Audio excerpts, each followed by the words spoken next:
Welcome back to the Fiore Boys Racing Channel. I'm John, and this is my hill climb sprint car. A lot has been going on, a lot has been achieved, and there is still a little bit more to go, but we are getting closer and closer every day to getting out to our first race for the season. I know it's been kind of a long time coming. We should probably have been out there for the first two races, but I didn't want to rush anything. Things are going really well. The redesign, I feel very confident in, and hopefully we can make some real progress this year so that we are prepared for the 2026 running of the Pikes Peak International Hill Climb. So as you can see, we got in the drive shaft and the rear is back. You can see that the new coupler is in the rear here and that they removed the old style flange. And then this is the new drive shaft that they custom made for us. Again, very thankful for what they're doing for us over at Winners. But this drive shaft is a beast. It's awesome. And it measures out perfect. I might lop off maybe an inch off the top of where these threads are. But we have 5 inches of spline, and you need 3 inches of engagement for it to work properly. So we are good to go there. There is plenty more to go as far as putting this all back together and measuring things and cutting them down, but we'll cross that bridge when we get to it, one piece at a time. So I just got finished welding on these tabs to mount this plate, and I think it came out really, really nice. I threw it in the car already to kind of test fit it, and everything is working out perfectly. The only thing I got to do now is drill and tap the fake motor plate, as I guess we're going to call it. So I just got to drill and tap it for that, and should be good to go with that piece. So I have this mounted up, and everything looks like it's going to work out pretty well. I'm going to tear out these fasteners a little bit down the road for grade 8s, but for right now, they're good for just holding it in place. Everything kind of works together. There's clearance for everything that's there needs to be clearance for.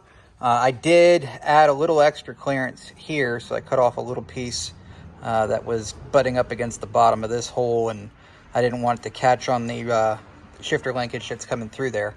So gonna get this thing mounted up in the car along with everything else, I think, for the next step as far as the driveline goes. So I'm pretty happy we got this done. I think it came out great. I'm pretty happy with my welds. So more to come on this piece, and I'm just going to keep plugging along. So I have everything mocked up in there. Well, more than mocked up. It's basically test fit, and everything's looking pretty good. When I first bolted this up, this started to like almost taco on me.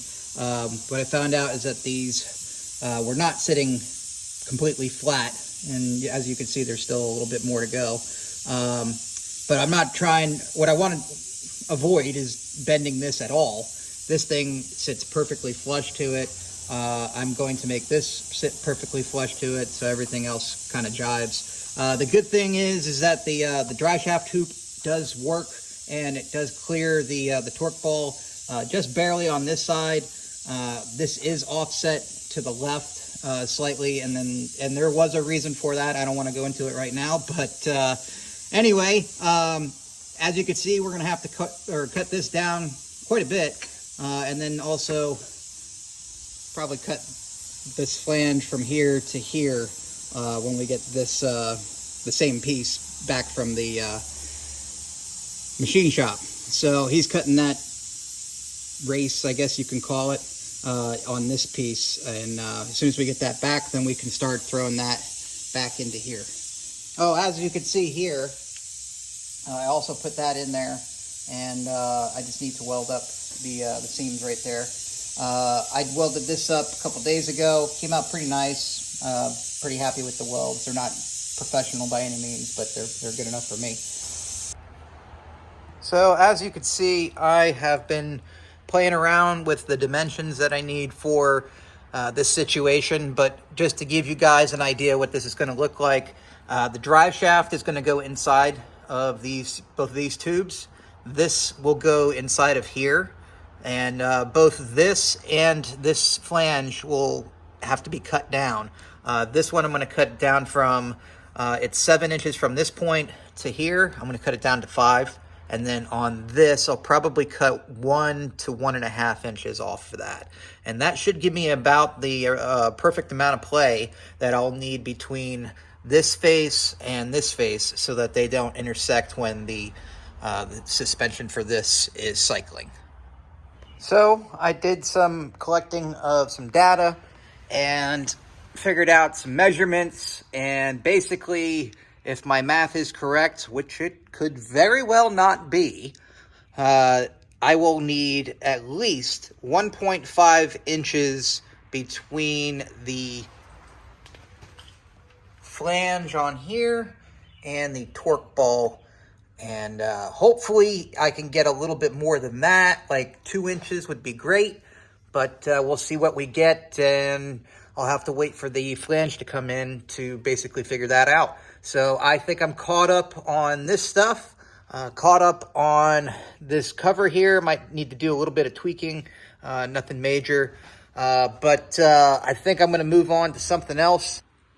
So when I wasn't working on the driveline stuff yesterday, I was trying to figure out some ideas for the throttle linkage, and I did come up with something, as you can see here. What I ended up doing was I went with this, on this side, I went with the same heim joint that you would use on a typical sprint car, and then I welded a bolt to the end of this tubing. Basically, I took a socket head bolt or an Allen head bolt and ground down the top to where it fit inside this pretty snugly, and then I just TIG welded that around there, and that is not going anywhere. So then I had this tubing here, and I ran it up to here, and this is this tubing actually was the inside diameter was the exact inside diameter that you need to for a 5/16 tap.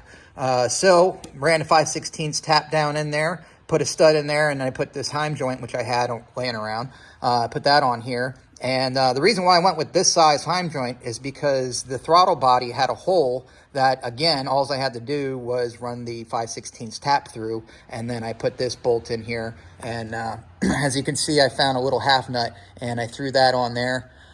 So that's not going to go anywhere either.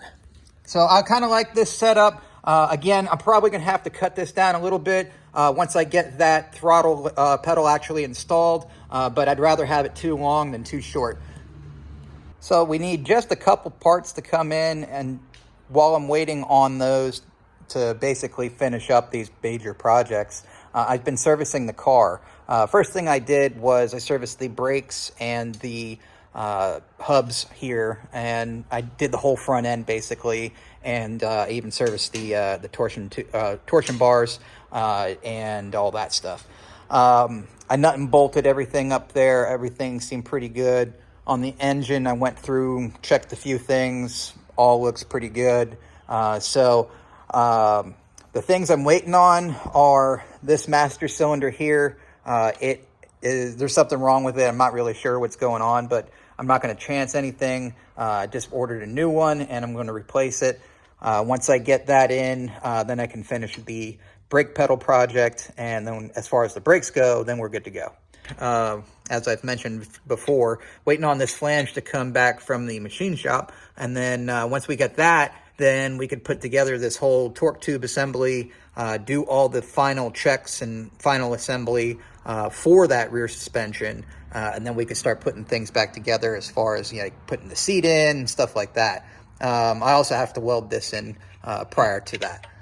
The other thing is the wiring. I'm not going to really touch the wiring until we get the firewall back in, and we're waiting for all this to get done so that we can put the side impact bars back in. And I can't do that. I don't want to do that until we do this, because they'll be in the way, and I might as well take advantage of the extra room while I have it. And then I'm not going to put the firewall back in until we get these bars welded in. All right, I just stopped to pick this guy up. Next stop is inside the car, and that's where I'm going to end it for this episode. So please like, share, and subscribe, and we'll see you in the next one.